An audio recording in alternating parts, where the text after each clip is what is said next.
दारिंगबाड़ी में तुषारपात होइछि। कंधमाल जिल्लार अनेक अंचल दारिंगबाड़ी, तुमुड़ीबंध, बेलघर, टिकाबाली, फुलबाणी, फिरिंगिया विभिन्न अंचल एपरिकी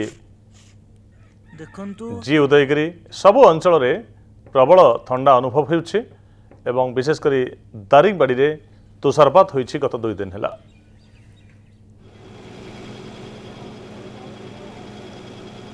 ए संपर्क में अधिक सूचना पाई हम प्रतिनिधि संतोष दास आम सहित बालीगुड़ा जोड़ी होती। संतोष, कंधमाल एवं प्रबल झाड़े थरुछि कि कारण आम डिसेम्बर रे केमिति गरम होता देखीचे किंतु जनवरी प्रथम सप्ताह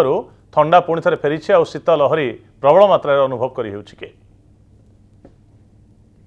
देखो संग्राम ओडिशार काश्मीर कहुवा दारिंगबाड़ी रे आज द्वितीय दिन तुषारपात होती। आपड़ जो भाव में कहते 2022 मसीहा डिसेम्बर मसरे ही ओडिशार काश्मीर दारिंगबाड़ी रे तुषारपात होता है किंतु चलित वर्ष जो 122 वर्षर रेकर्ड काटिला एवं गरम भाव में होता एवं तुषारपात होता एवं ठंडार प्रभाव देखा मिल नथिला किंतु जो कह 2023 जनवरी मासर प्रथम सप्ताह ही ठंडा धीरे धीरे आरंभ होता एवं गतकाली रविवार दिन तुषारपात होता एवं आज द्वितीय दिन ओडिशार काश्मीर दारिंगबाड़ी रे तुषारपात होइछि। जो कह दारिंगबाड़ी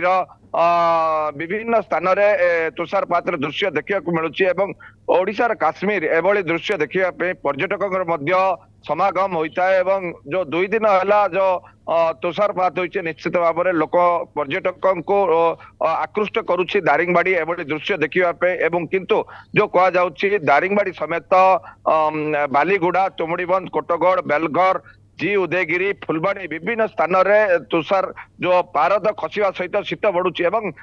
दिन तमाम जो कह दिन तमाम कोहला पवन सांग को यही जो उत्तरा पवन मारिवा जो दिन तमाम ठंडा रोचे एवं लोक दिन तमाम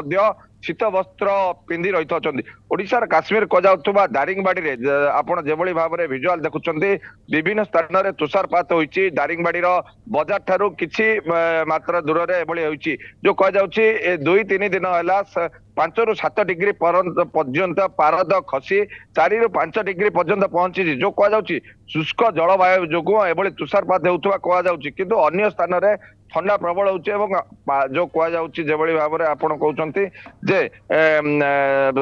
जो ठंडा अनुभूत होउछि लोके विभिन्न स्थान रे काठ जाली निया पहुंचुवार दृश्य देखा मिलुछि एवं पानी रे हाथ मारिया मध्ये कष्ट होउछि। संध्या हेले 6टा-7टा हेले दुकान बाजार बंद हो जाउछि एवं जनजीवन एक प्रकार अस्तव्यस्त हो जाइछि। संग्राम, धन्यवाद, बहुत बहुत धन्यवाद समस्त सूचना पाई संतोष।